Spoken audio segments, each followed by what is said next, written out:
Welcome to Your College Bound Kid, a podcast for parents, college counselors, students, and anyone who wants a deep dive into the world of college admissions.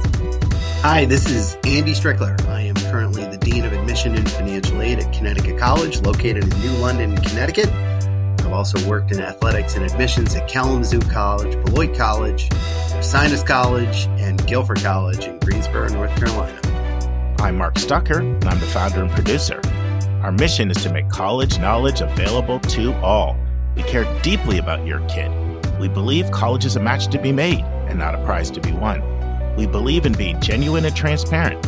We are committed to covering a variety of topics, including the tough subjects. Thanks to your generosity, we're committed to providing a minimum of 10 hours of fresh, commercial-free content every month, with episodes every Monday and Thursday. We have a variety of co-hosts because we believe and value diverse perspectives. You're our listening family, and we get great joy every time we meet with you as we do our best to give you tools so your students can soar and reach their limitless potential. This week in the news, co-host Andy Strickler is back, and we continue to talk about test scores. But then we just hit the mic and we do what a lot of you have said that you like. We just bounce around and we just chat. We had a few other topics. Next, we'll have the final part of my interview with Stephen Master, adjunct professor of sports business at NYU Stern. But more than that, a national leader in sports management in this space for a quarter of a century. And we'll be talking about careers in sports, sports business, sports marketing, how do you break in, what players are looking for, all of that. And it's the final part. And then we'll have the final segment of my interview with Carmen Chavez, one of my former students, reflecting back on her experience at Duke. What did Duke do really well? What does she wish Duke did different? We'll do a deep dive on Duke from the perspective of an alumni who just graduated a year ago. Okay, friends, before we transition to our content today, I've got two announcements, and I'm going to start with the biggest one first. 507 of you completed our Your College Bound Kid listener survey. And as promised, we want you to be able to see the results. So you can find them. You just have to go to collegeboundkid.com, go to the resources tab. We used to have the survey up. We no longer have the survey, but we replaced it with the tab that says YCBK 2025 listener survey results. Now, I'm just going to tell you briefly what's in here. If you're curious about who listens, we got it for you. Starts out with methodology. And of course, Dr. Sarah Sled did this. We're blessed. She was over surveys at, Meta and Google and Netflix and Amazon and all these companies. So we got a real pro. Her contact information is there if you have any methodological questions. Also, my contact's there if you have any questions as well. Demographics are broken down.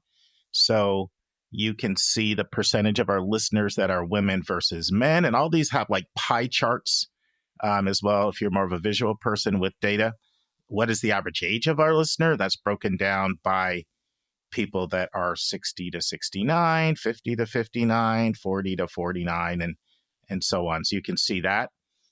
You can also see what the primary role is of each listener.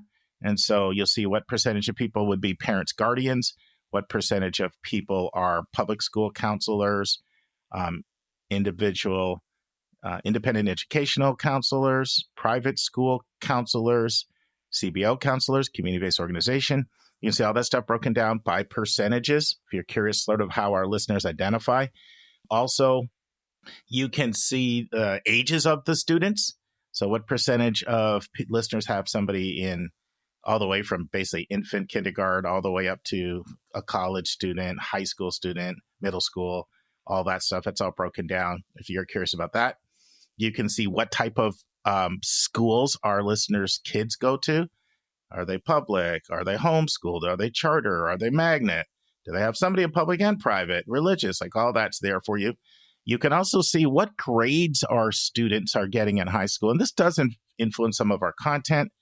And so you'll see the percentage of students that are straight A's, A's and B's, and solid B. That's broken down. You can also see what percentage of our listeners identify as white versus Asian versus Black versus Latinx and white, multiracial. You can see that. And most of these questions, almost everybody completed. So like, for example, 507 people did the survey. 503 answered that question. So almost everybody has answered these.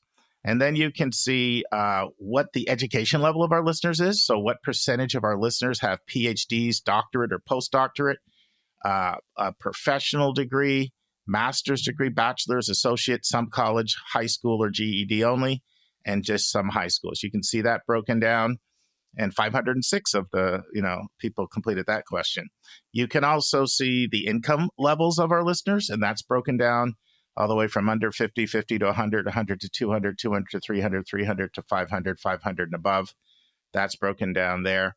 504 people completed that, so pretty much everybody answered. It's all anonymous. Then you can see what country people are coming from. You can see that. And then if you want to see what states most of our listeners are coming from, I will tell you this. There is one state that more than 14% of our listeners are from, and then there are about 3 states that about 6% of our listeners are from. But you'll see the top 17 states are listed here with the percentage of people that come from those top 17 states. There's information on how long you've been listening, so that's of interest to you. You've got that. How often you listen? Do you make every single episode? Once a week, sporadically? All of that is there. How satisfied are you with the content? So that's broken down by very satisfied, somewhat satisfied. You can take a look at that. And then this one is going to be really helpful I'm going to give you guys a tip if you are in any of the following categories. If you are a college counselor, and that's all types, that's CBO, public, independent, private, IEC, or if you're a parent and maybe you're super active in your school, in PTA or PTSAs, and you're trying to know what kind of content to put on around college, this next question is going to really help you because we ask people what topics they're most interested in. And I'm going to suggest to you that the results of this would give you a really good gauge if you're trying to figure out what content you should be emphasizing if you're in any of those roles. So the choices are careers and college majors, building college lists, tips on getting in, financial aid, excelling while in college, admissions trends, college spotlights. So all of those are broken down by, 2 categories, basically extremely interested and very interested. So I'm suggesting if you're involved in making content, social media, anything, that you take a look at that, because I think you can kind of get a good read on that. What most of your audience is likely interested in. And then we do have a question on here, and this is mostly for colleges, and this is to help us recruit sometimes some interviews. What actions have you taken based on listening to an interview? So there's things like, did you add a college to your college list?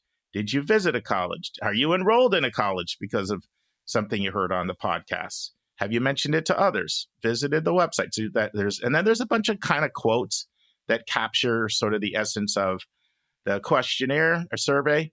And then the last thing are just some external data points that we pulled in from some other sources that sort of let you know how many people listen to the podcast. If you're curious about that, how the number of listeners on our podcast compares to other podcasts that are out there. So anyway, if that's of interest to you, just go to your collegeboundkid.com resources tab, look for the YCBK 2025 listener survey results. And I know I took a lot of time on that, but I didn't take more time than the 507 of you did who took 10 to 50 minutes of your time to complete it. So I felt like I owed that to you. So curious minds want to know, as they say, right? One other thing I wanted to mention to you is we're totally current with our interviews. So if you're someone who likes to hear the whole entire interview in one segment and not hear part 1, part 2, part 3, part 4, part 5, we've gone all the way up to part 7 when Andy did one on athletics for us. They're all up there, right? So including the stuff you're going to hear today. Like there's a whole separate link for what Andy shares today called Insights into How Decisions Are Made that are rarely shared in public. The Stephen Master interview is up there about opportunities in sports. The Carmen Chavez interview is up there. What Andy shared last week, why AP courses do colleges respect the most. The whole Heath Einstein interview on what colleges look for in teacher recommendations. Samantha and Sam, the two students that spoke out about stress in the college process. If you don't want to jump around from interview to interview, that's up there. A panel discussion that I did with Julia, Susan, and Hillary on what is the secondary school report and how to work more effectively with your school counselor. This is one of the times we really got into the weeds. So that's up there. I think it's kind of a lot to just digest that if you're driving. And then Lisa's interview she did with a panel of parents on the stress their kids are playing up there. My interview with Sarah Sled, her journey from PhD to MIT to corporate America to college counselor, all those are up. And then the Daniel Chambliss interview on how college works. So all of those are up. But I know what you're thinking. Let's get to the content. So once again, Andy Strickler and I we start out talking about APs and AP scores, and we just bounce around a bunch of things. So let's transition and hear from Andy. And now it's time for Hot Topics in the News.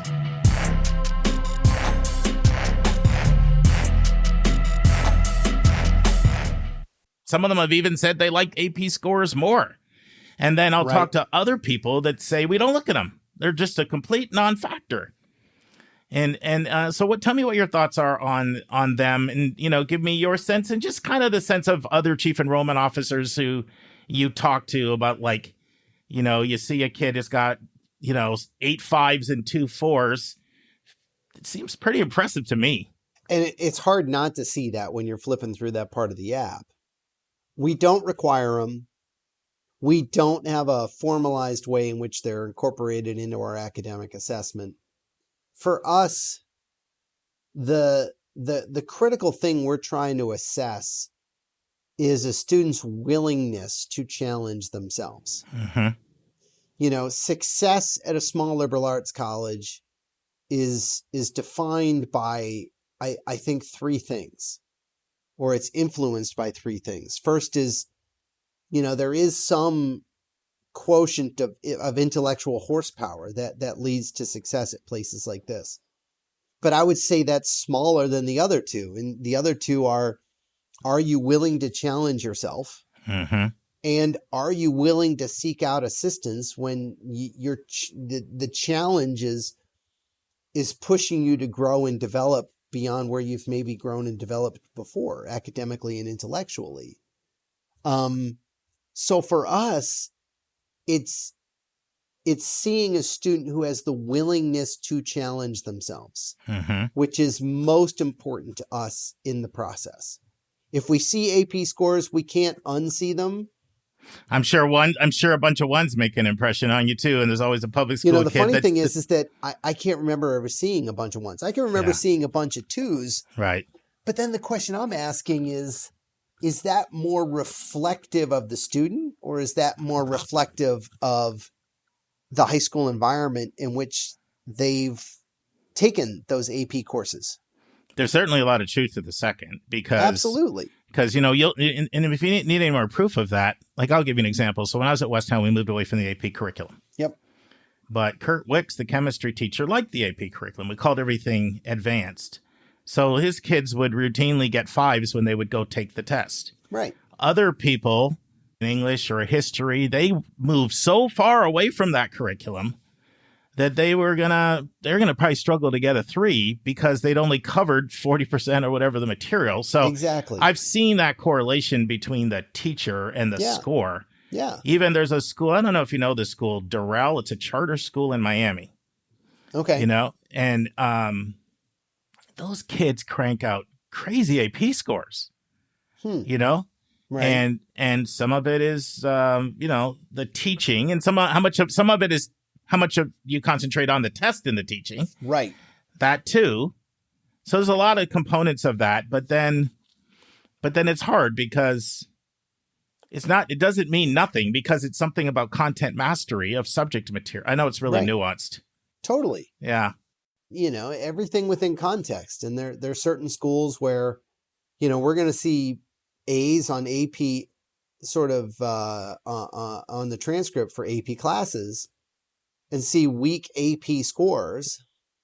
And we're going to make some adjustments in terms of our advising to make sure that students land here with maybe only 1 super rigorous lab science instead of 2 in the first semester, because we want to make sure the student doesn't get super overloaded. And again, this is one of the upsides of working in a small place, that we can see trends and engage with some nuance, both in the admission process, but also when they arrive, when it comes to, advising and course selection early in their tenure.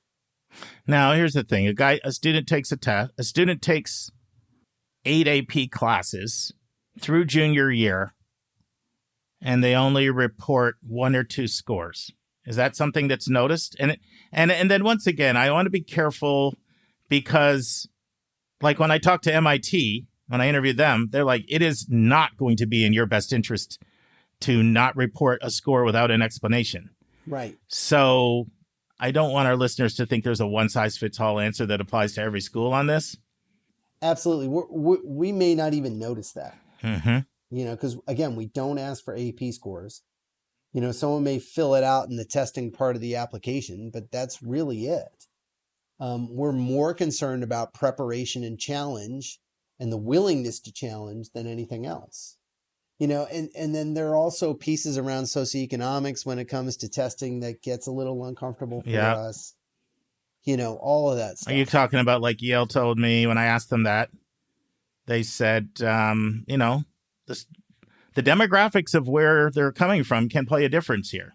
Now, this is before they went to their new approach, but they said maybe the kid didn't have $100, exactly, to take the test. Yeah. And they actually, would sometimes follow up, and it would be a little surprising. So I think for them, it's always been, and they said sometimes there was kids that had 5s and said, well, I read that you weren't given any credit for it. So, so there's an aspect where you got to be careful on how you interpret the data. Correct. On Correct. that. Let's talk IB. And that gets into a whole bunch of slippery slopes around context, that are tough to draw some really firm and ironclad conclusions, because each circumstance is a little bit different.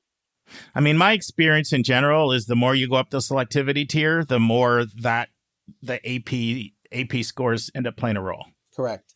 I do see that. Yep. IB, what are your thoughts?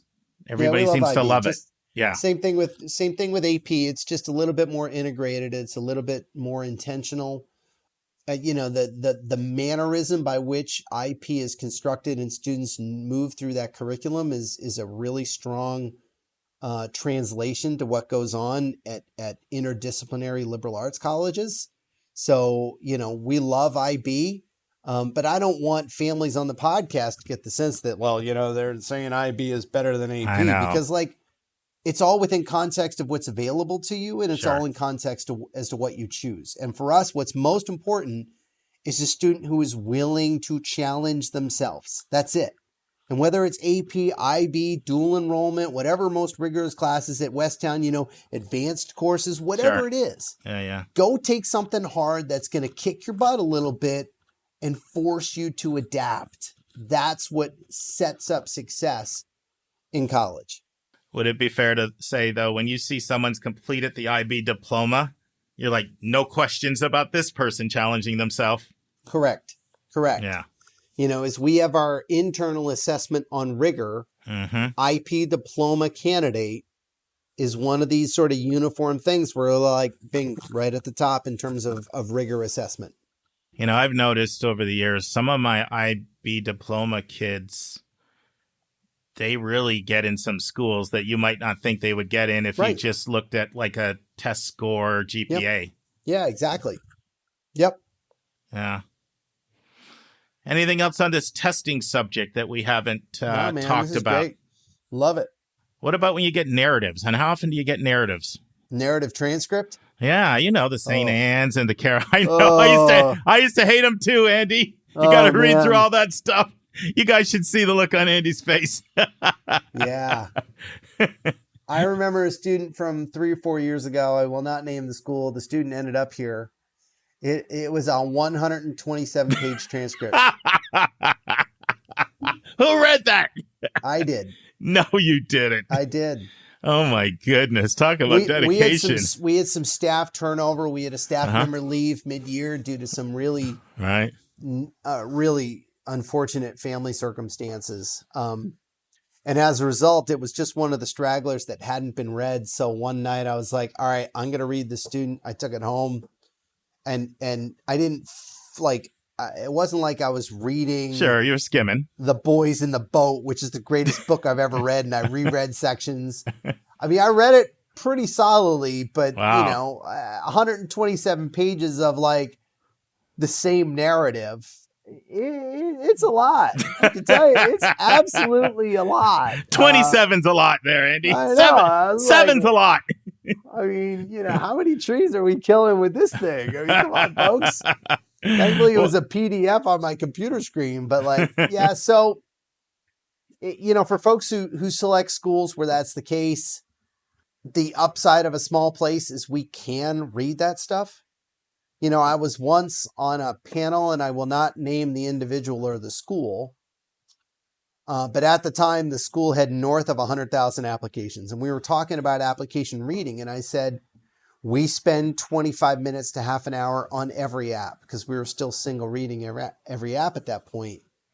And this individual said, I'd love to tell you that we spend 25 minutes on an app, but the reality is for us, it's 4 to 6 minutes because we just have over 100,000 applications. Well, Andy, I'm hearing 7 to 10 at your overlap liberal arts schools now. We're doing more than 7 to 10, thank the Lord. Mm-hmm. We do CBE. Do you hear that when you talk to anybody else? Oh, yeah, we hear that a fair amount. Yeah. How long you been doing CBE? This will be year 3 of CBE. So for the listeners, if you haven't heard those episodes, I did one a long time ago with Emory. It's committee-based evaluation or paired reading. 2 readers read. Susan's talked about it on here before. Yeah. Do you like it? Tell me what you think about CBE. I have mixed feelings about CBE. Mm-hmm. As I hear all the pros and cons, what do you see as the pros and cons? Pros are efficiency, and pros are it helps mitigate bias. Mm-hmm. You have 2 people in the room talking about the same app at the same time. Yeah. The con, and this is just an Andy thing being old school, is, I started in this business reading every word of every app from every high school that was in my territory. Right. And I enjoyed it because it gave me a sense of ownership. Yeah. These were my kids. I read their app. I read their essay. I read their activities. And I got to know them a little bit differently and a little bit better. So that's the con to me, is I miss, for instance, with CBE, if we're reading an app from my territory, I have greater familiarity with the academics. So I spend my time focusing on transcript and letters of recommendation, and I miss out on the essay and the supplemental answer and all the stuff in the app itself in terms of activities. And I miss that. But in terms of efficiency and mitigating bias and things of that nature, it's been a really good move for us. Let me tell you some other things I hear that you didn't mention. Sure. Great at cross-training new reps that come in as they can, move around and meet with different reps. I hear that. I hear it can save time and it can allow reading season not to be, I'm up till 9:00 at night every night, and you can have some semblance of work-life balance during reading season. That's where the efficiency thing comes in. That's what I was referring to. And one of the cons I also hear is some people just like working in solitude.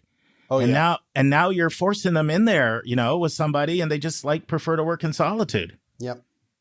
I think all those are fair. I like working with music. Mm-hmm. So when I'm paired reading, I have my ear plugs in, and there's someone sitting in my office and they're reading, and I'm playing music, and they're ready, and I'm still jamming out here listening to my thing, and they're like, "Hello, Andy. Hello." I don't want to subject them to my bad taste in music. I mean, there's only so much 80s pop and new age that I can force some 24-year-old to listen to before they want to, quit. Yeah. Well, have that other set of eyes, and having that other person check the biases. That's pretty valuable. That helps. It absolutely helps. And what do you guys do for bias training over there? Oh, we've done pretty substantial bias training. Not this academic year, but last year we did a full year sort of sequence with an outside vendor who does implicit bias training. over the course of the full year at every retreat and in multiple staff meetings, helping to identify what bias is, what our internal biases is, how they can play out in virtually sort of every sequence or cyclical part of our jobs. It was challenging, but it was really effective and really useful to help out folks just sort of gain greater sense of awareness around these issues. And I want to go back to what we started talking about back at the, trends. Kids are continue to just apply to more schools. Yeah. I would think on your end, that's got to be leading to trying to come up with more sophisticated ways to try to figure out which of these kids is serious about us. Right. Are you seeing any innovation in that space? Here's the thing. Mm-hmm. I wouldn't consider it innovation. Okay. At all. Mm-hmm. But, typically we tend to think about these things as demonstrated interest, right? Mm-hmm. The funny thing is the more schools kids apply to, the less about demonstrated interest it becomes. Mm-hmm. And the more about demonstrated disinterest it becomes. Sure. So we're almost looking on the opposite side. Sure. That like you applied to Connecticut College, you did so at the last minute. You said, yes, I'm applying for need-based financial aid. We don't have a FAFSA. We don't have a CSS profile. We have sent you multiple emails telling you this. We've sent you text message saying this, and we still have no documents. Like, that's not all that sophisticated to realize that this kid really doesn't care. And Sure. Therefore, that's going to impact our admission decisions. So we're almost looking at it from both perspectives, as we're trying to suss out kids who would really be excited and respond favorably to a Connecticut College offer, and those students who don't really care about us.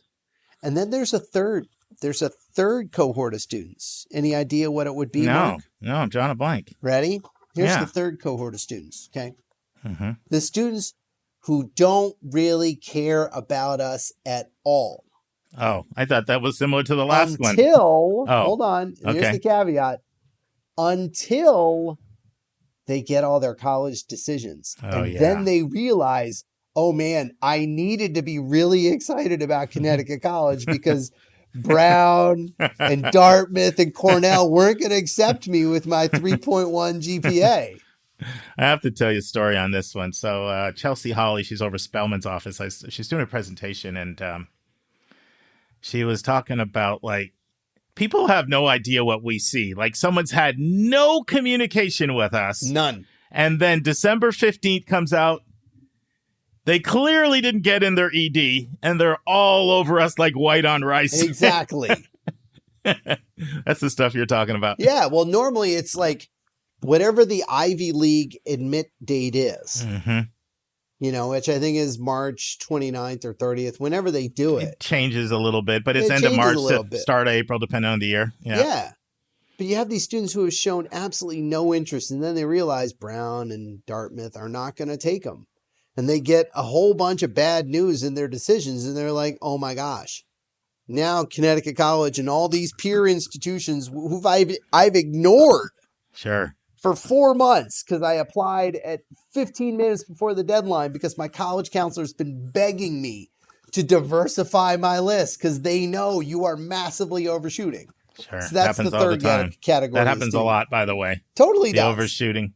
Yeah. So how does that land in your office when in category 3, and how do you compare category 3 to category 2? Those are normally cases that come across my desk. Sure. That's why I'm asking you. I would just sort of say there's a level of experience that goes into identifying the profile of student that's going to live in category 2 versus the kind of student that's going to live in category 3. And a lot of it is driven by academics. That there are some students who, have a diverse list and their academic profile is so strong that we're looking at it saying, like, this student will have options. Sure.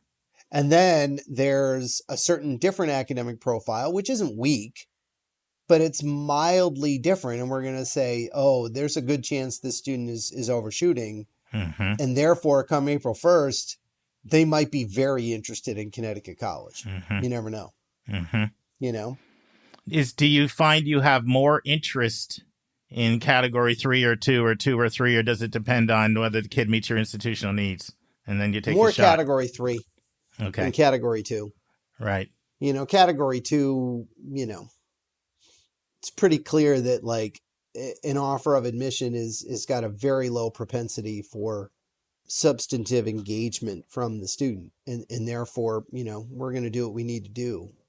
Category 3 is way more of a nuanced sort of dialogue in my head about, you know, you can't enroll the student if you don't admit the student. And this is a student who may not have shown much interest, but, you know, in 6 weeks, when all the dust is settled, they might be dying to come to a Camel Day and think really highly of the offer that they got from us. So is the greater interest in category 3 because you think you have a greager shot at yield?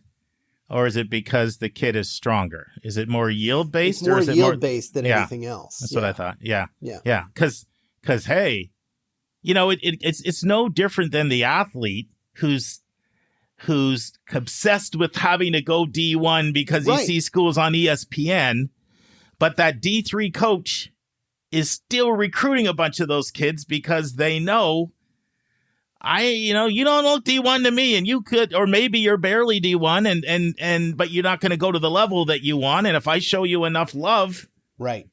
Exactly. It's similar to athletics. Even if you go D1, the coach is probably going to spend the next 3 years trying to recruit over top of you with stronger players. Absolutely. And therefore you can be a big fish in a slightly smaller pond at a D3 environment. And some of those kids eventually realize it and they're like, oh yeah, this is what I need to do. And when reality sets in and the kid gets shut out at a bunch of places, sometimes they do come to grips with, reality. You know, maybe I needed to respect the competition. It's hard for kids. They're in their own echo chamber. They have no idea how big that world is out there. You know, it used to frustrate me so much. Sometimes it still does. But I mean, the top heavy lists, but then one day I just realized, like, how is somebody really going to know? Like, they're in their own world. Right. No, I'd say this. If they're getting advice, where, you know, the advice is you got to shoot your shot. So correct. Give it a shot. Well, yeah, and I think some people honestly just really don't realize that if you're not competitive academically, you're dead. Right. And they also don't know what it takes to what at those types of schools, they don't know what being competitive, what that type of profile looks like. Yeah, you know, the other thing is, like, you know, how many kids, I went to Radnor, how many kids from Radnor High School decided, like, hey, I'm going to apply to Harvard just to throw it in there and see what happens, you know? Sure. Yeah. And I'm always reminded of parents who tell me, like, this kid is so much stronger than I ever was. And this is where I got into school. Like, so it's very hard for a parent to understand how much things have changed, right? Totally. Like, they can't even conceive of it. Exactly. So there's a lot of reasons why we get this. Last question for you, Andy. Okay. So we had a former admission officer from Drew on the podcast. And do I know this person? You might. You know Chris Terr? I was going to say, does he live in Madison, Connecticut? You know Chris. I know Chris. He was just here this fall. That's cool. He was here over the summer, actually. Chris is a really good guy. I've gotten to know him. We're going to be doing No Name, cool. coming up here in Maryland in May. Okay, great. Yeah. So when he was at Drew, every regional rep literally got a daily printout of people in their territory and their web activity. Yes. How common is that amongst other people you talk about, you know, in your network and overlaps? Oh, the further up the food chain you go, the less prevalent that is. Well, we know that, but let's say let's say at the Drew level, if you want to put it that way. Oh, I would say it's very prevalent at that level. Anyone who has Slate can configure Slate to generate reports about any activity from any student in your particular geographic territory over the course of a certain predetermined time span, whether it's 24 hours, 48 hours, whatever. So you can, absolutely. And I think that's super prevalent. So you can identify and engage with prospects who are engaging with you. There's a little big brother to that, without a doubt. Yeah, but at the end of the day, your job is enrollment. That's your job. Yeah, exactly. Andy, this has been awesome as always. I'm already excited about hitting you up in mid-February, man. Hey, and next year, Minneapolis. Oh, yeah, we're going to do that. Yeah, I do have to ask you one last question. Let's do it. I do have to ask you one last question. So we just completed our survey from our listeners. I'll send it over to you. It's going to be tabulated. We got it. One of our listeners used to be over surveys for, check this out, Meta, Google, Netflix, and Amazon. Does it get better credentials than that? That's awesome. And I mentioned I was doing a survey, and they said I'd like to volunteer my time. Okay. So she helped me construct it. Yep. Shout out to Sarah Sled, and she's compiling everything for us. So I'm going to send you the results because our listeners love you, dude. I mean, that's good. No, That's I mean, your name is all over that. And so my question for you: do you bump into podcast listeners ever in your travel, or do you hear from people? Oh, all the time. In fact, I'm not sure if she's still listening. But I was at Earlham, and one of my friends who was a year behind me was a young woman named Wendy Weimer. She was the goalie for the field hockey team. She's now Wendy Fowler. Oh, nice. I ran cross country. She was on the field hockey team. We were in the same dorm, blah, blah, blah. Anyway, long story short, because she listens to the podcast, I haven't heard from her in 25 or 30 years since I graduated from college. I get this random email in my inbox, and it's like, oh my God, Opie, I heard you on the podcast. Is that your old nickname, Opie? Hey, let me put it this way. If you walked around Earlham College and you said, when I was there and said, do you know Andy Strickler? People are like, no idea. They're like, Opie. And they're like, oh yeah, we know Opie, the guy who's a runner. Yeah. So anyway, yeah, that's, good stuff. So yeah, I it's funny how like people that I've known in my past have hit me, and folks will come up to college fair tables like, yeah, I've heard you on the podcast. Oh, that makes me happy. Great, you deserve man. I love it. Good stuff. Awesome. Thanks for your time, my friend. All right, Mark. Okay, friends, it's time to hear the second and final part of my interview with Stephen Master on sports business options and career. So let's transition and listen to that final part. And now this week's interview with a special guest.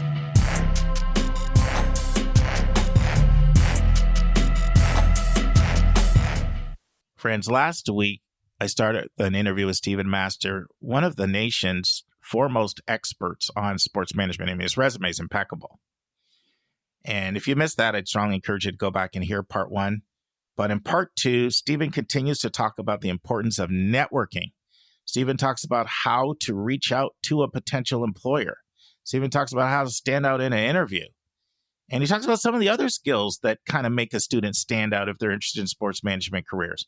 Then he talks about some sports boot camps that he runs and how that can be a fantastic way to find out whether or not a career in sports is for you.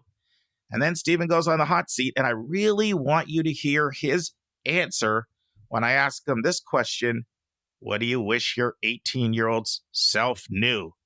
Listen and enjoy. It's really helpful when there are a bunch of kind of pro teams and things like that for people to intern at. I mean, of course, if it's a more rural college town, you could do internships for the university. But when there's pro teams within an hour or two drive, they generate a lot of opportunities to get more internships. And as like I said before, and you and I both have said this, it's very difficult to break in this business. A lot of people want to be in it. So it really all starts from building those relationships and getting those internships and getting your foot in the door, because your internships are going to give you that experience you need to hopefully get to a full-time gig when you graduate. One of the things I love about South Carolina's program, and I have a student from Colorado in that program right now who's loving it. They have a unique partnership with the Masters in Augusta because it's only 70 minutes away. So all their sports management majors get internships and get to work. They get that experience working on the Masters. And from that, they go to the Lakers. They go to like all over the place. They're not like confined to that golf world. So they've got that, that set up. And I'm sure other schools do as well. But that's one that I've been really impressed with, the internship, kind of what you talked about, like school to internship to getting into the network. Yeah, I don't think it's not sports specific. No one thinks just because you work at the Masters that you need to go work in the golf business, right? It's all about knowing how to run an event, how to manage a sponsorship activation. It's knowing how to manage athletes and amplify their brands, right? So no one generally pigeonholed you, especially so early in your career. I mean, my career started at the NBA, but I went to go work at Octagon and I worked across 6 different sports. And then I went to work at the NFL, and then I work at Nielsen, right, where I worked across every sport, who had TV, which is pretty much every sport. So it really doesn't matter if your first internship is in golf, if it's in basketball, if it's in tennis. It's just about getting that first internship and getting some experience and getting to build a network. I can't emphasize that enough. And I say this over and over again. You need to build relationships and you need to build a network, because that's how you're going to continue to advance. That's how you're going to continue to get jobs. And that's how you're going to continue to be successful. And friends, I hope you heard Stephen's advice on that, because that applies to a lot of jobs, right? Not what you know, but who you know, right? Like, it really is true. And that's why those people skills, those networking skills, you know, they will take you so far. And in my experience, they take you farther than a brand name degree takes you. Absolutely. I mean, LinkedIn didn't exist when I had to get that first job at Disney, that first internship, but LinkedIn should be your best friend. I had a bunch of high school kids I was working with over the last few days, and I had some of my former students at NYU who worked for the Knicks and the Rangers come in, and they all said they spent a half an hour when they were in college every day on LinkedIn, reaching out to different people, trying to connect with people, trying to build, like I said, relationships with people who are in the business. It's something they wanted to do, and it's not easy. You really need to be diligent and thoughtful and strategic about reaching out to people, have a message, and have a clear thing you want to ask them. And hopefully you know, if you reach out to 100 people and 5 get back to you, that's 5 conversations that you're going to have, and then 5 people that you've built a network with. You know, I did a whole podcast on this, but it's a couple years ago, and we get new listeners all the time. But I was working with a student for the last several years who got very interested in genetics. And so she researched what she felt were the 25 top universities for genetics programs, found the top professors, read their backgrounds, like read journals and things that they'd written in articles, and then reached out to them on LinkedIn. There's a lot of work. Reached out to them on LinkedIn looking for an opportunity to do research as a 10th grader. Do you know 15 different people said yes to her? And she ended up selecting Harvard. She had her choice of a bunch of them. And, you know, I don't want to imply people are going to have that kind of success, because it is hard. But if somebody can find 15, somebody else can find 1. And I'm actually not surprised by that. It sounds like this person was very motivated, very strategic and thoughtful about her approach. And she did the homework, right? Yeah. I'm always amazed that people get to chance to connect with me, right? They said, hey, I've got a friend and a cousin who wants to be in sports. Would you talk to them? And they come on the call so unprepared. It's so easy with LinkedIn and doing a quick Google search. Yeah. When you get that opportunity for a call, to be really prepared and have that intellectual curiosity to really understand what they do, what they've done, what they've accomplished, so you can ask kind of pointed questions to that person. But just saying, hey, I want to be in genetics, or in this case, I want to be in sports, and I love the Yankees. Yeah, you and a million other people, that's not going to get you anywhere. So you got to be really thoughtful. And the student that you referenced sounds like she really did her homework. And if I get that note, I'm definitely going to reply, because I know that this person is really, really smart and really, really driven, and they've got grit because they're reaching out to me, and they're someone worth talking to. Yeah, and you're right. And it makes all the difference in the world when you've done your homework, you know who you're talking to. The person can see you've taken an interest in what they're interested in. This is another transferable thing. I used to train 120 students in New Jersey every year on how to do, you know, admission interviews. And I would emphasize, like the interviewer can tell if you know the school. Like, it just comes through, right? And if you don't, you know, I say to people all the time, like, you could be the most dynamic, charismatic person there is. You're sitting in front of Google, they're sitting in front of you, and they say, so tell me what you know about us. And you don't have an answer, it's over. So, you know, that it comes through when you've done your homework. Now, that's getting to the interview stage, but the same thing applies on the front end. I did a interview on this podcast a few years ago with Trinity University in San Antonio, and their lead athletic liaison has been there 34 years. He really emphasized this in athletic recruitment. When somebody reaches out to me with a general form letter that I can tell is copy and paste it, they're sending it to a bunch of schools, versus someone who's really done their homework on our program and reaches out in a real customized way, night and day difference. So this is a this is a transferable principle that applies to all jobs and in a lot of areas. For those of you who maybe aren't interested in sports management, there's a lot of wisdom here. Yeah, no, I agree. And you should have good questions, and they should be questions that are really hone in on the person you're going to chat with, right? So to show that they can't be just general. Tell me about your career. Tell me about Sure. That you should know about their career. So you should say, tell me about your experience when you were working at the NBA and international. Yeah. And how did you build the brand? Yeah. What did you do in this particular instance? Because then you know, wow, they've done their homework on me. They've been really thoughtful. They took the time to really understand my background, my career. That's the kind of person I want to hire. They're a go-getter, right? So the question's got to be thoughtful. So let's talk about the role that volunteerism can play. Like this could be somebody's interested in any of these fields. Do you see value in them getting some volunteer experience somewhere? And so when they're trying to break in and they can say, hey, listen, I had this experience doing such and such and such and such, and I absolutely loved it. What are your thoughts on that?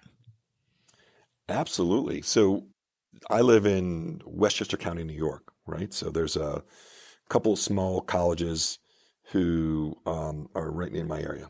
Iona has a good basketball team. When Rick Pitino left when he was here, they were really good. So wouldn't it be interesting if you could reach out to Iona, who's looking to sell tickets and fill their stadium, say, hey, I would love to help out with social media marketing and how we can help drive more high school kids to come to Iona basketball, right?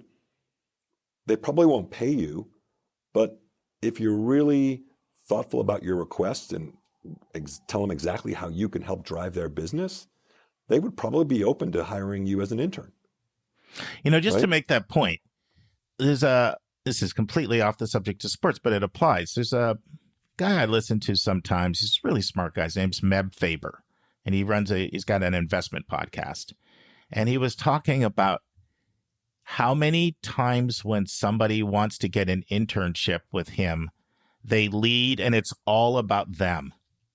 It's all about them versus the person that aligns their approach with his interests, which is basically what you did right there, right? Like, I want to know, how can I help you accomplish the things that you're trying to do?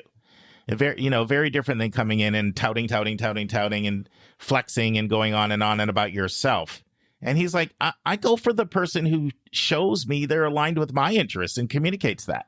And that's basically what I heard you say. It's another one of those tips. Spot on, right? Iona wants to sell more basketball tickets. Yeah. Here's how I can help you do that. Right. Because I go to a local high school here, and I'm really adept on social media, and this is great basketball, and I think I can really help drive ticket sales to this demographic.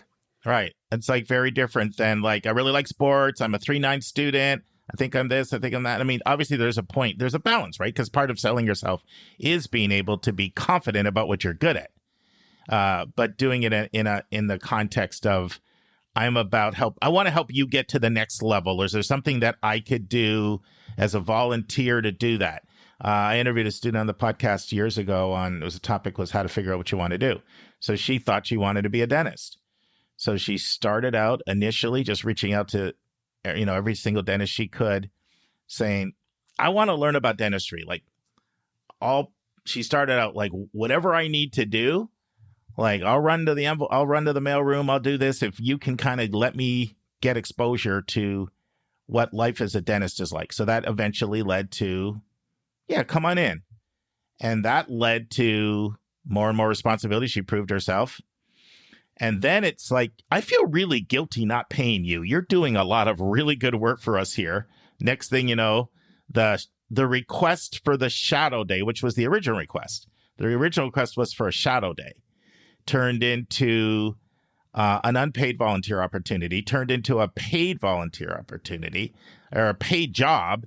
And this student, she is now, you can go, her name's Ann, her interview is up on our website. Friends, if this subject of networking and being proactive and reaching out for opportunities interests you, I encourage you to listen to interview 28, not episode 28, but interview 28 with Ann Jean. Of course, all the interviews in their entirety are up on yourcollegeboundkid.com. She's now third year dental school student.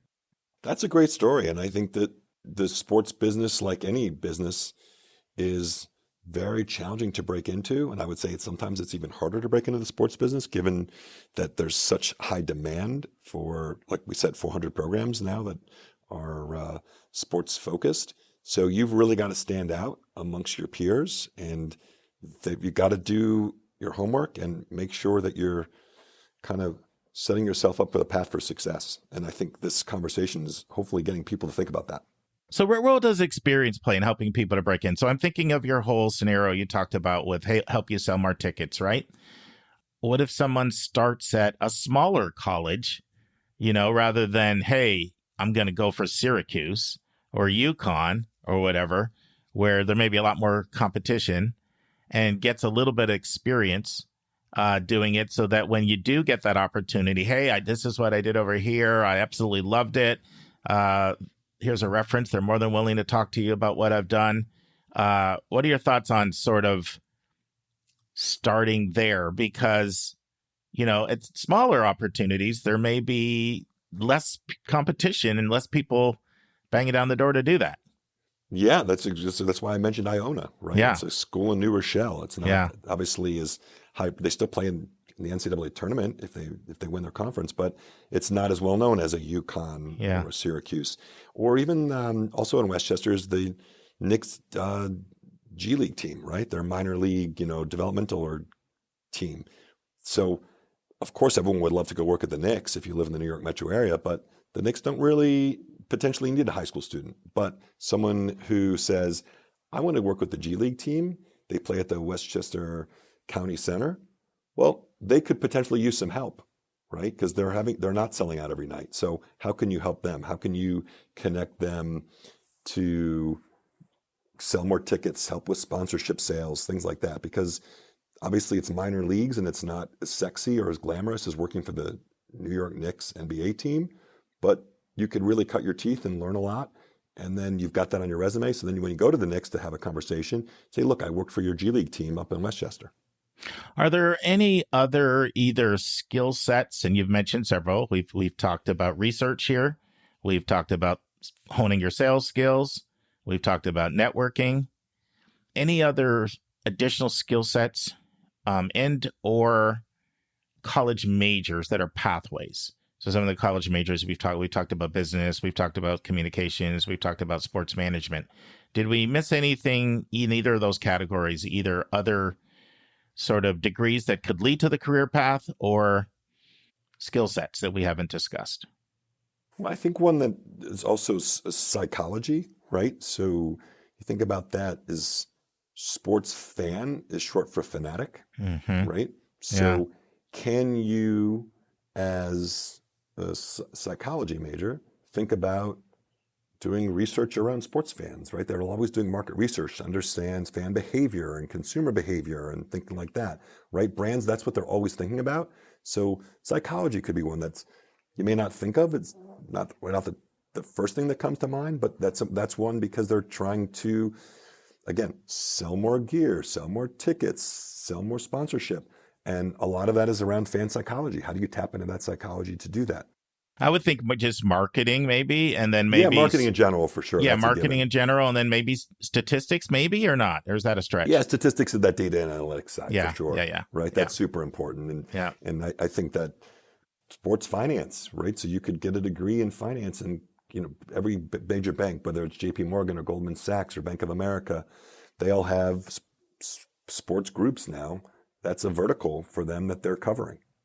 All right, Stephen, we're about to wind down here and transition to our lightning round here in a sec. But before we do, is there anything about sports management we haven't discussed that, you think our listeners would benefit from knowing? Yeah, one of the things that I've done Again, I've been very passionate about the intersection of sports business and education. Is I started a high school boot camp, right? So it's called Sports Biz Boot Camp.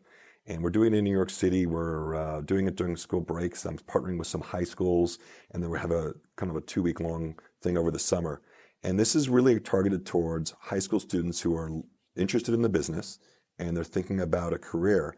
And like I've said, we've discussed this in the call. If you're in 9th, 10th, 11th grade, and that's something you're interested in, this is a really great opportunity to kind of learn something that you're potentially passionate about and the career paths there. So I just ran a sports business boot camp the last couple days and had a dozen students from high school, leading high schools from across New York City, and they loved it because it gave them some really great exposure. I brought in former students who work at places like MSG, people who work at leading sports marketing agencies, to talk to them about the business. So as someone who's a 15 or 16-year-old, you're getting some real good exposure to the business. So the sports business boot camps, I think, is a really great way for someone who is thinking about this path to get a kind of a leg up and learn about the business at a young age.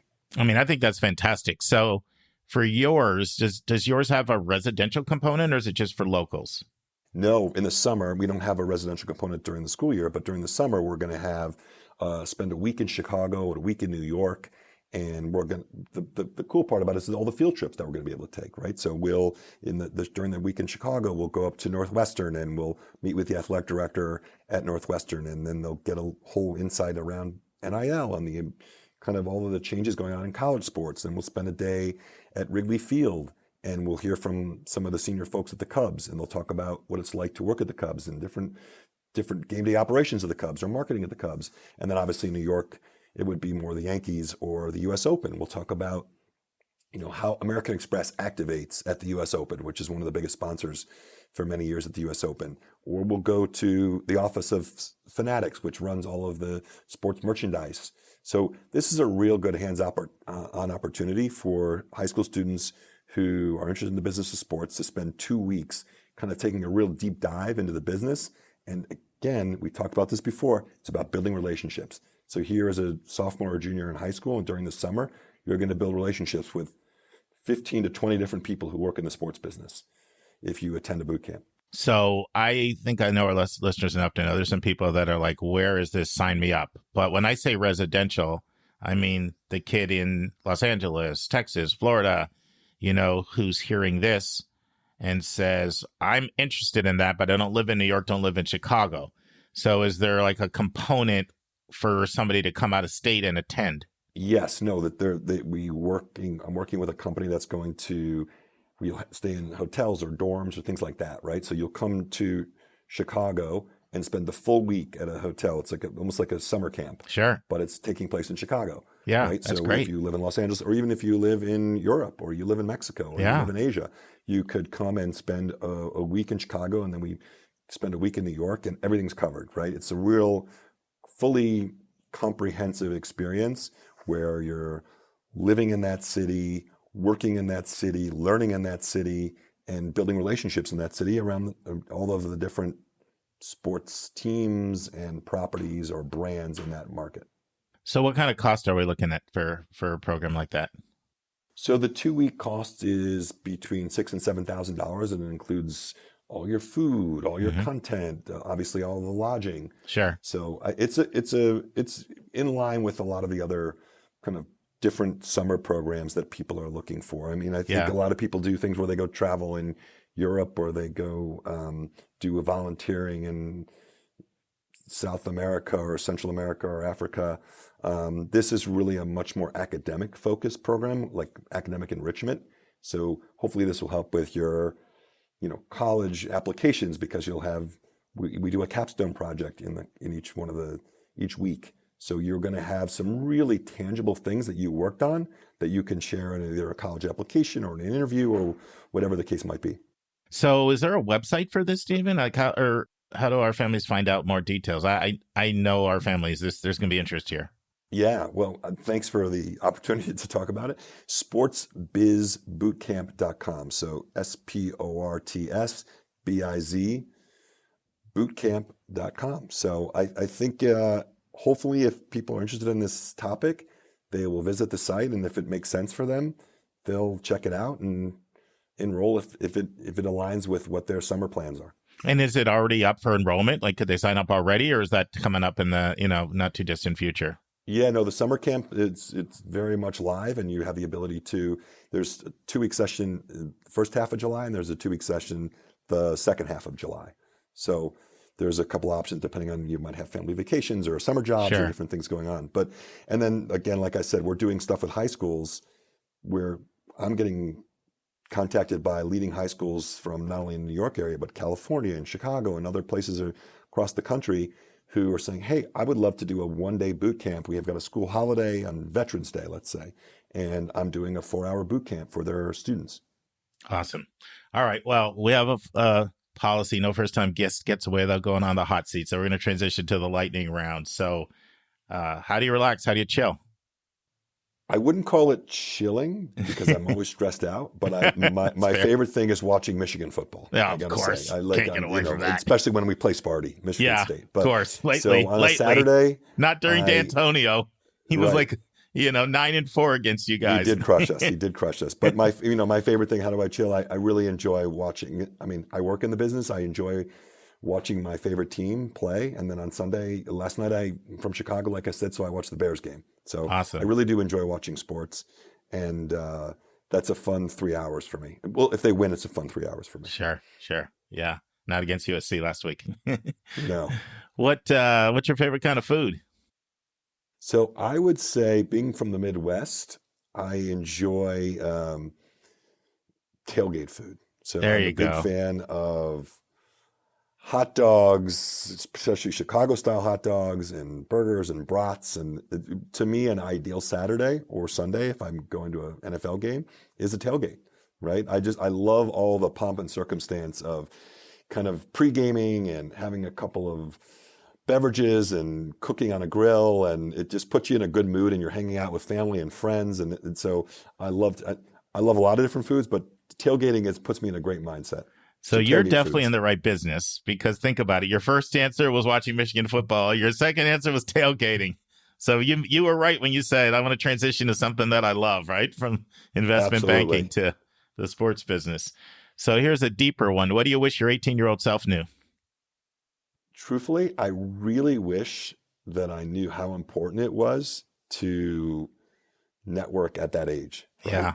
And I've passed it on to my kids. Like I said, I've had 2 kids who've already gone through college, and I have one who's a senior in high school. Mm-hmm. And because I had the opportunity to build my career over the last 30 years in the business, I've instilled that in them, and they are really, really committed to it. And this is my general rule, is I say I like to have 5 cups of coffee with different people a month, right? That's and great. It could be friends, it could be colleagues from work, and again, I'm not trying to do a deal or get a job or anything. It's just catching up with people. It's so important, human connection, right? Particularly coming out of the pandemic, it's critical. So at the end of the year, if I've done my job, I've had 60 cups of coffee with different people, right?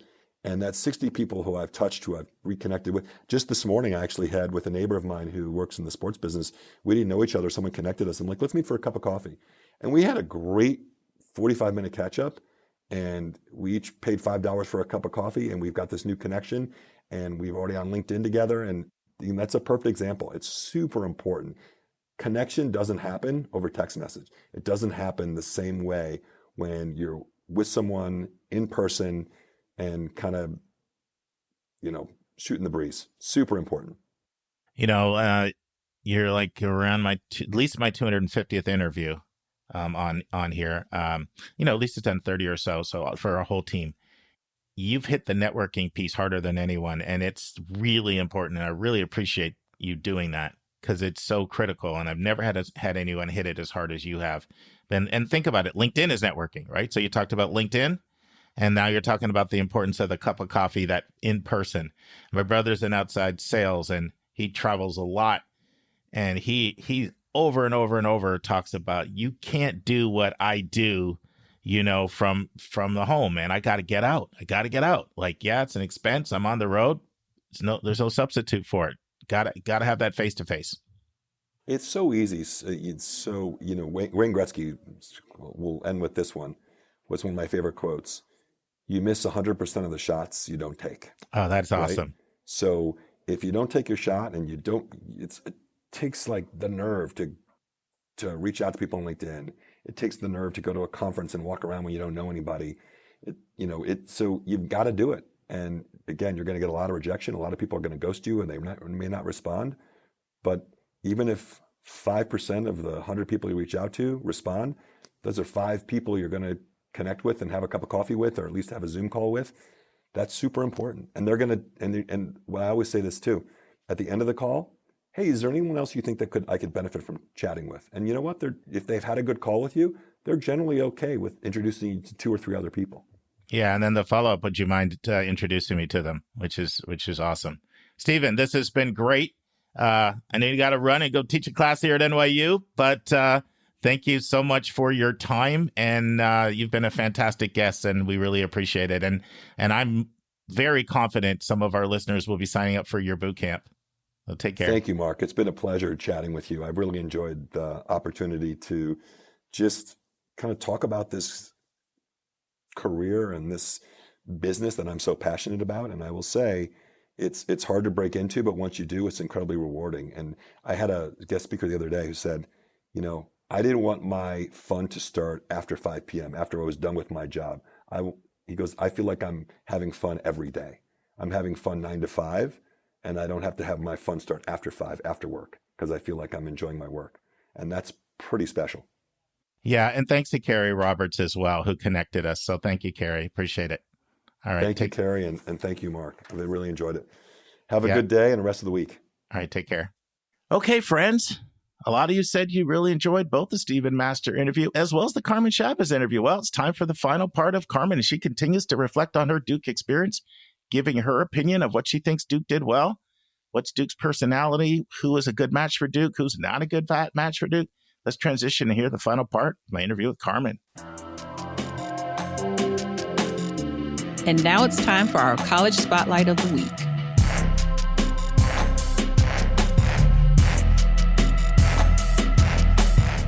Friends, in the final part of my interview with Carmen continues to share things that she feels Duke can do better. She also shares things that she feels makes Duke special that she forgot to mention when she first brought that part up. She also shares the cultural adjustment that she had transitioning from Miami to Duke. She describes the type of student that she feels Duke would be great for. She describes the type of student that she feels Duke is not great for. Carmen answers the question, what is Duke's personality? And finally, Carmen lets us know what she would do differently if she had to go to Duke all over again. Friends, it's important for me to mention this is one person's experience, one lens through which they see the world, but it's an important one and a valid one. And rather than just do college spotlights always where we visit and give a visit feedback report or interview a thought professional in the world, I thought I'd do some of these interviews and sprinkle them in and see if you like a student reflecting back on their experience and telling you what they liked, didn't like, where the school's strong, where the school needs improvement. Listen and enjoy.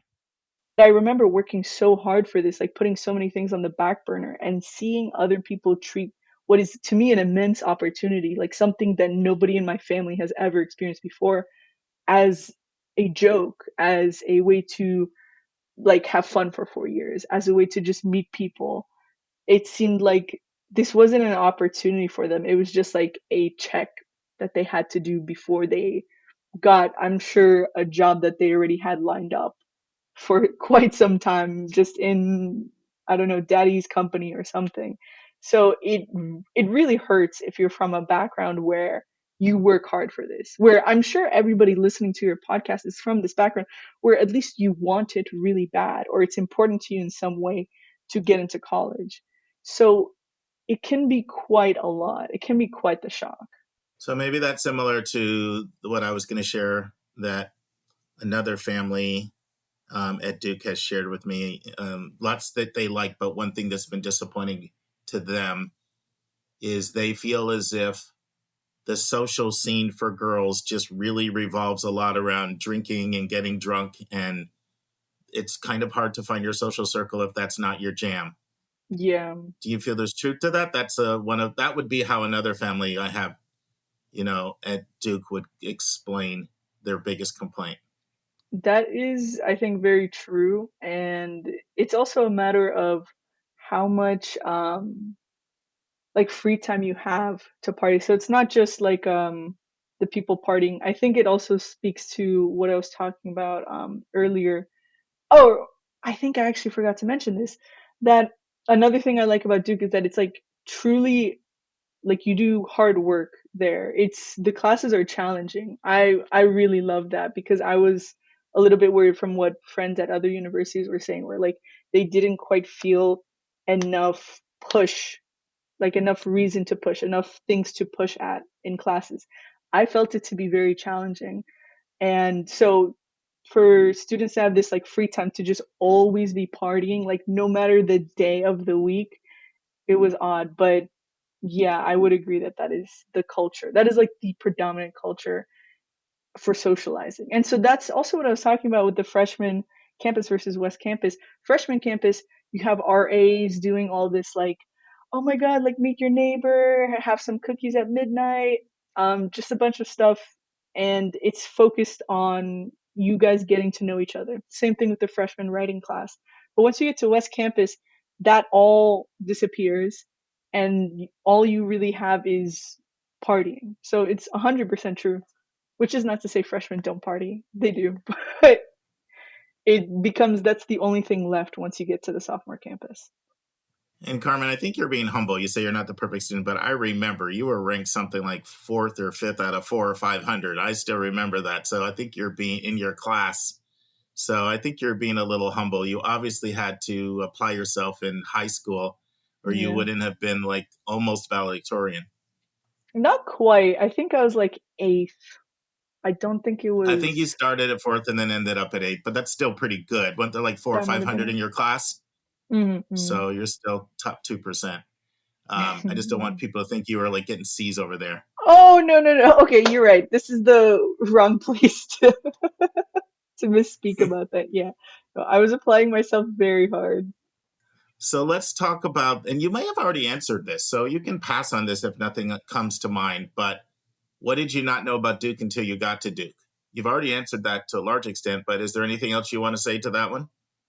That is a good question. I think it was mostly like, oh, here's something. It's quite personal though. I don't know how many people it could apply to, but I didn't realize how important it was for me to be surrounded by like people of my culture. Like I live in Miami, so like a lot of people here are either like Hispanic or Russian, which is what I am. So I was just always in this. And then to get there and to experience like what I think is like true like American people, where like here in Miami a lot of people are immigrants, children of immigrants. So to me, I didn't realize how important that was. And getting there, I didn't realize how like the saturation would be different. And so I think that is maybe a little token of advice that I would look out for those groups, like cultural groups, a little earlier. There you go. So like, you're talking about like find your people a little Mm, bit and create some affinity or camaraderie to help the transition because of yeah, the, having your yeah. people so you didn't feel all alone at times. Yeah, I think that's something kind of like a checklist that students applying for college or students about to go to college should do is like really think hard over a few months, however long it takes.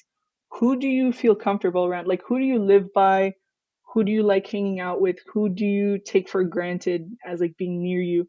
And then look for those people in either like cultural orgs and whatever. There's so many different clubs once you go to a university, but really think about that before you get there, because otherwise you might get in the situation I did where I was like, something feels weird. I feel alone, but I don't know why.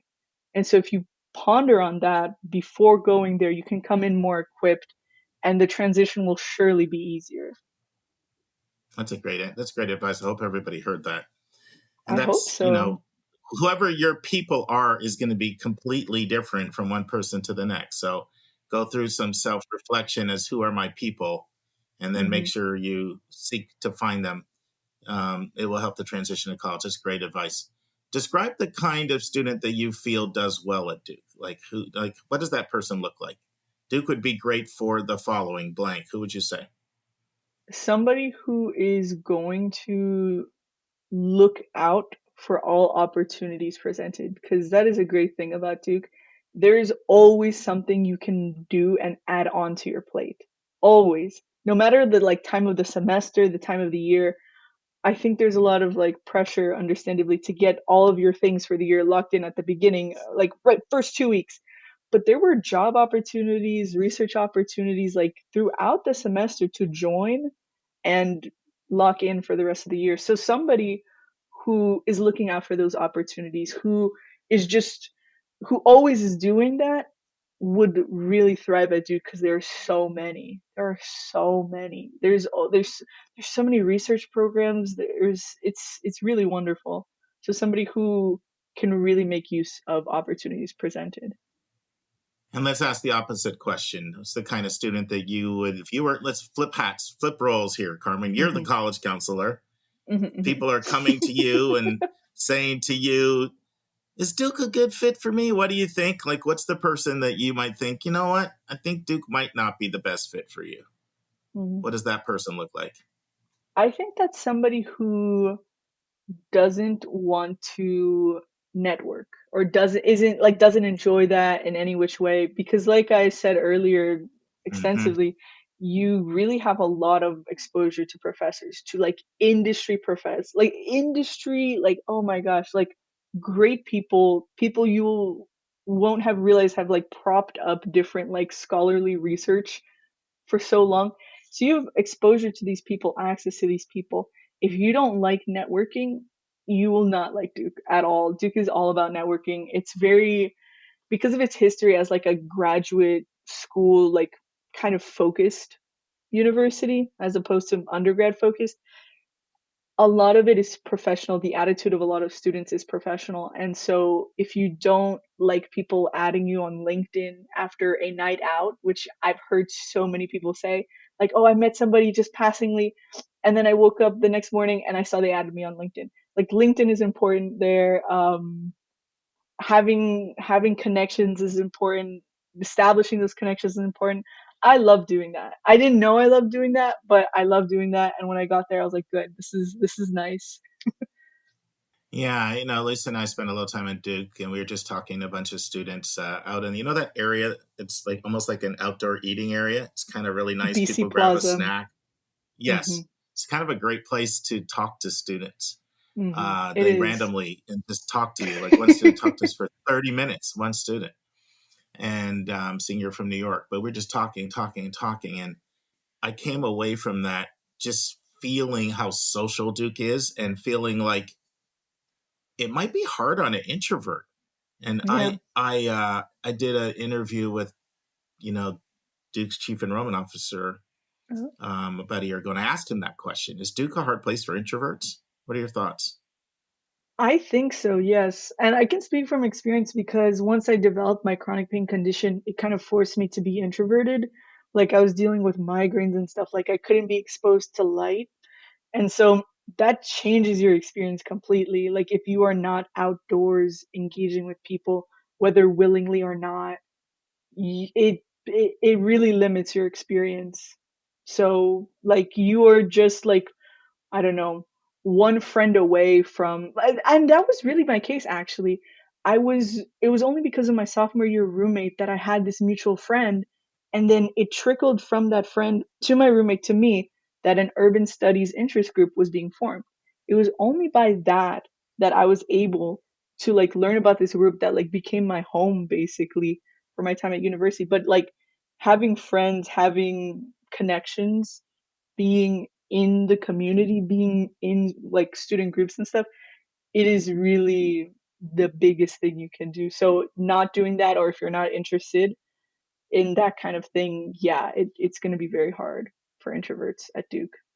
I want to go back to what you said. Duke is really big on the play hard part, the work hard, play hard. The play hard is definitely real at Duke. But these are not slackers. These are students that were typically, like you, top top 2% of their class. A lot, not everybody, but they did extremely well in high school. And they have very high graduation rates. So they're not like just partying and flunking out. They're still This is true. This sort of, is true. Yeah. they're still handling their business, right? Yeah. How do you kind of balance that, because I don't want to, make it sound like it's just go party, get drunk and flunk out, because that's not true either. I'm glad you brought this up. Yeah. What's the other side there that you want to bring in? I will say, I think to clarify on the like, a lot of people are play hard but may not seem work hard. It's more an attitude thing where like everyone has to work hard to do, because first it's a challenging university, especially compared to its peers, I've heard, and like throughout disciplines.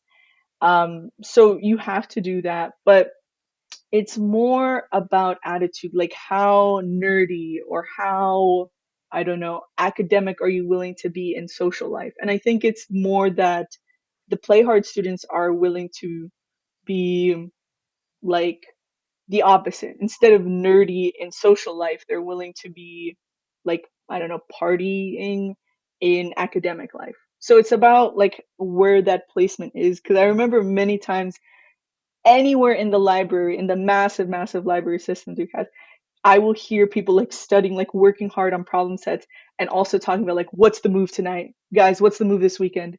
Guys, I heard Jessica is doing this, this, this. So it's a matter of the placement. It's not a matter of necessarily nobody works hard.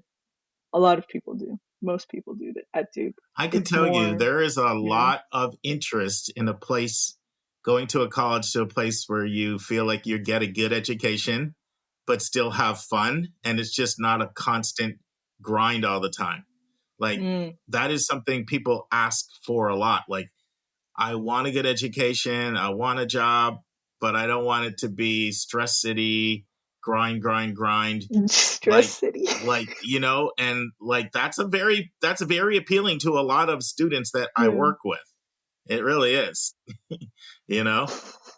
So every college has a personality. How would you describe Duke's personality? Oh, that's a good question. I feel like we've talked about a lot. In one word, social. I will say that in one word. Mm-hmm. In many more words, I think it's much more social and proud than a lot of other universities you will find. Because if you go on Duke's campus, I'm sure you will like confirm this, corroborate this. Everyone is wearing Duke merch all the time. All the time. Like it is, you will see a sea of blue just like as soon as it's like 3:30 and like all classes let out, it's a sea of blue. So it's a university, it's a place where people are very invested in like common interests. Whether you, I don't know, are invested the same way, which I think can be the place where it's like, oh no, people party too much, it's hard for me to make friends. Like it might not be the same level of invested, but there are people who are like grinding really hard to become like medical students, to become lawyers, but they're also, wearing Duke merch. They're also very happy to hear about the basketball game. Like professors will often be like, guys, the game is tonight. Are you going to be there? Are you supporting? Are you like, like crossing your fingers? Are you like, so everybody cares about this type of thing. So there is this basic commonality you have, but of course there are frictions. So I would say it's a very social and proud school. And it's funny now because a lot of my wardrobe is now like Duke. And I don't think that's as accepted once you leave or just anywhere else. But I have yet to hear from any of my friends at other universities that that everyone is like wearing Duke merch, Everyone's wearing their own university merch. By the way, that's another thing students like. Wearing merch? It's another thing students like. They like school spirit. Well, school spirit, both athletic and just overall school pride. There's some people that will tell me, I don't need all the sports stuff, but I want school pride. And then some want the athletic rah-rah game, excitement, which obviously Duke provides both. So last question, Carmen, and I know we talked about this quite a bit last week. What would you do different if you were to go to Duke all over again? Like, let's assume you don't have the health issues. I know those really derailed you, but Yeah. kind of knowing how to navigate your way through Duke, what would you do differently? Like I said earlier, thinking I this applies to everybody, not just Duke students, just anybody going into university, into college. Who are my people? Thinking about that before, and just really, the thought might even be uncomfortable. It might, because I think it's an important thing to have, and I think you should spend time thinking about it. But taking time to realize that, and then translate that to, okay, who will I reach out to once I'm there? Not just academically, because I think that was my problem. I was like, I know what I want academically, and I know what to look for there. I did not think about like cultural things, social things, because I was like, that will work itself out. Things don't really work themselves out like that. So to have that coming in, like just a semblance of an idea, think about one social group that you can get involved in, that you have some interest in, and look for it once you're there. That I would do that now. I know the groups, I know specifically the groups that I would join right now. I like, if I were to do it again, I know that that's like the first thing I would do freshman year, right? Get involved in those groups. So that, two, this is a Duke specific one. Duke has so many opportunities. That wasn't like, I knew that on paper, but like, oh my God, it's so many. At any given moment, there's a new opportunity for you to take advantage of. There are pre semester like groups that do kind of like research, but also just projects. They're called like P something. So it'll be like P City. And that group will be about like something you'll do a week before you move into, actually you might move into dorms early, but a week before semester starts you will start a project with these people who signed up for this. And there are so many different ones. There's like at least five, and they're all really compelling, like P something. So there's that. There's just, anyways, any given moment there's an opportunity, so I would hunt for those more. I would really keep an eye out open. And it can be anywhere. You can like find out about these things on social media, on like Duke department websites. There are so many opportunities, and that is one of the things that I would do. And I think the biggest piece of advice I have for all students listening is, part of those opportunities is going to be internships. No matter your university, you will have a way into an internship, mostly summer internships. I that I think would change so much of my experience even now, like to this day, like having graduated. Actually, as of 5 days ago, it's been a year since I graduated. So I would do an internship. I would find a way to do at least two internships. Specifically in my field, it would be like I would need two. But more students, if you're very like professionally oriented, it's important to do internships. It doesn't matter your university, like, oh, that you went to a community college. If you have a job lined up, that is like, those things, like prestige doesn't matter at the end of the day. If you have an opportunity, if you know an employer who knows an employer who knows another employer, that doesn't matter as much once you graduate. So prestige matters a little bit, quite a lot less, and having a job lined up matters so much more. So that this applies to everybody, not just Duke students, not just students at elite universities. Yeah, Carmen and I were talking off air about some of the top students at Duke, the highest GPA, all these awards, this, and then they don't have a job Yeah, afterward when they graduate because they never worked the internships. And the people that did all the internships seem to be the ones that are getting the jobs. And the people that didn't do the internships, it didn't matter that they went to Duke and had Duke behind their name, yeah. like they're still struggling to find work. Anything else you want to say on that? It's really true. Like the prestige doesn't really help in the job market if you have no experience that can be like referable. Like you can have research experience, that's very common at Duke once you graduate, and that doesn't have to be done in the summer. But having actual experience outside of Duke jobs is so important. Outside of your university jobs, semester jobs, it is a game changer. Those are the people that I know were like scouting for internships, were very locked in on that from like fall semester, but you don't even have to be that serious about it. You just getting an internship in any way, you can be very intense about it or a little bit more lax. Just getting that is so important. It really changes everything post grad. And you know that everything in universities is just 4 years for most people. It's just 4 years. But think about the time afterwards and sacrifice a summer or two of like maybe relaxing to do that. It's so important. It's so important.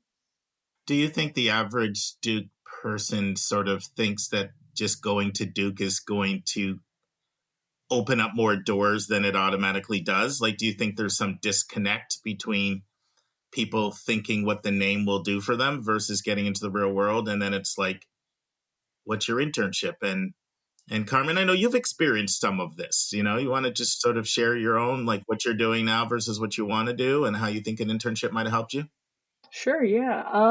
I definitely was one of those people that thought the name would take me a little bit further. I'm not trying to like pin everything on like my chronic pain condition, but that really stopped me from going from seeking out internships. And it's now to my detriment, right? I don't have industry experience. I have plenty of research experience. Like going to Duke, if you're getting a semester job, it will be research experience most likely. But I don't have design experience. Right now, I'm working part-time doing 3D rendering for interior design and like construction, which isn't really what I want to do. I want to do more urban planning stuff, more architecture stuff where you're getting into the more nitty gritty as opposed to like rendering. Um, so I'm still looking for that, but the reason I don't have that is because I don't have a way in the industry. I don't have that bridge between university and the job market. There's a gap. And so you need a bridge, and the bridge most likely will be an internship. It, of course, could be something else, but that is not as likely. Like you can have your professor might know somebody, your advisor, personal advisor might know somebody that's in your industry if you're lucky and they're willing to refer you, but you don't have to do all this work and like hoping if you have an internship. That is quite literally the bridge between these two things. And so, but overall, I think specifically at Duke, at least, I don't think people were assuming the name would take them further than it did because again, everybody's like so professionally like focused, laser focused. I think people would be searching, like hunting down internships, even if this bridge wasn't so crucial. Like, I think that's just the mentality of Duke students. So. Right. In other words, they understand the importance of networking and getting the internship, so they're going to make it happen. I know I you had the love health setbacks networking. yeah, yeah. And Carmen specifically said, I want to come on here and tell your students how important these internships are. And we've been talking about doing part 2 for about 3 years since your first one. and so she said that. And I said, you know what? That's a great message, which is Yeah, awesome. yeah. Carmen, thank you so much. It's great to see you. I'm really proud of you. Carmen plans on getting a master's now in something related to architecture. And so Yes. that's her next step. And we wish you all the best. And, I'll stay in touch. So, and you don't have to go on the hot seat because you've already been on it the first time. So thanks a million for coming on here today. For sure, for sure. All the best. So, friends, I'm going to make a request that I've never made before. But one thing I've learned about our listeners is you're a kind group and you like helping people. It's just been proven. I mean, there hasn't been a single time when I've announced anybody want to host that somebody hasn't come forward. I mean, when I announced the California trip I had last year, 7 people came forward to host, 7. So I am going to make a request. So I'm trying to help Carmen network, and she would love to meet anybody that's involved in architecture, urban planning. If you're involved in architecture, urban planning, and you'd be willing to give Carmen 15 to 20 minutes of your time to just give her some pointers and direction for her and her career, just reach out to me. We do have our new Gmail up, which is just yourcollegeboundkid@gmail.com. You can always text me as well, 404-664-4340. And then I'm going to ask about one other student, just because a student I worked with from the Midwest did something this week. She just really impressed me. She reached out to me and gave me an update of everything that's going on. She's at the University of Southern California, USC. She's from the Midwest, and she's studying real estate finance. She's really passionate about real estate, private equity, investment banking, development, basically the side of finance that builds and funds major projects. And so when someone takes the initiative like that to reach out and say, Stuck, is there anybody you can introduce me to? I just want to put it out there. And once again, if you're in that work and you want to talk to a student, she's fantastic, incredibly impressive. And I will say this. I am so impressed with the University of Southern California's program and how they teach networking. Like Stephen Masters talks about that, right? He talks about that in his interview, the emphasis on this. And I think the Ross School does a great job as well at Michigan. Wharton does a great job, but I'll put USC up there with any of them. I know where my youngest daughter works, Keenan Flagler Business School at North Carolina, Chapel Hill. They do a fantastic job. McCombs does a great job at Texas. A lot of others do, but I am so impressed with the University of Southern California is teaching these students. When I talk to this student, I feel like I'm talking to a 30-year-old, and she's only a sophomore. So if you want to help out an up-and-coming student with a bright future, just reach out to me and I'll connect you. All right. Thank you. Okay, friends, I want to tell you a little bit about the episode that you're going to hear on Monday. Now, you're going to get a question from a listener, and it's going to be one of two things. So a listener wrote in and asked a follow-up question about the case studies, and Hillary and I did answer that, so you might get that. But two other listeners wrote in with follow-up questions about Heath Einstein's interview on Teacher Rex. And so he's hoping to record answers to those. And if I get those done in time, I'll probably go with that just because of the continuity just coming off of that interview the last 3 weeks. So you'll either hear from Hillary on case studies, or you're going to hear from Heath Einstein answering your questions that you sent in via SpeakPipe about just some additional information that you're hoping to get. So you'll hear from one of those two in our question for a listener segment. And I'm back in my groove again. I'm enjoying my admissions vernacular, my big number and my admissions tip. Did that for years on this podcast and just took a little of a break, but I'm back. And so you'll get another segment of that. And then a brand new interview. And it's with Jim Hamilton. He's a professor at Stanford. He read over 300 books written by Stanford professors, focusing on what was the magic that happened to them in college. And now he wrote a book called You Got In, Now What? Subtitled 100 Insights into Finding Your Best Life in College. So this book and this whole interview, it's not focused on admissions. If all you want is admissions content from us, you're not going to get that in this interview. But we've heard from a number of you, like, can you give us some more content on excelling in college, doing well once you actually get there?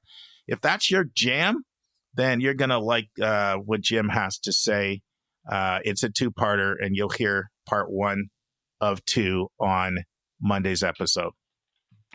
And friends, you know that I love you guys because I am fiercely competitive. And as a Michigan State alum, the University of Michigan is the rival school. So first of all, I have Stephen Master on. Not only is Stephen a Michigan alum, when you cut him, he bleeds blue. And then he wears a big green shirt. It's Michigan State's color in the interview, right? So he's like flaunting it in my face. So I'm like, okay, for the sake of our listeners, I'll interview Stephen and I'll let him go off on his Michigan love. I'll let him do it.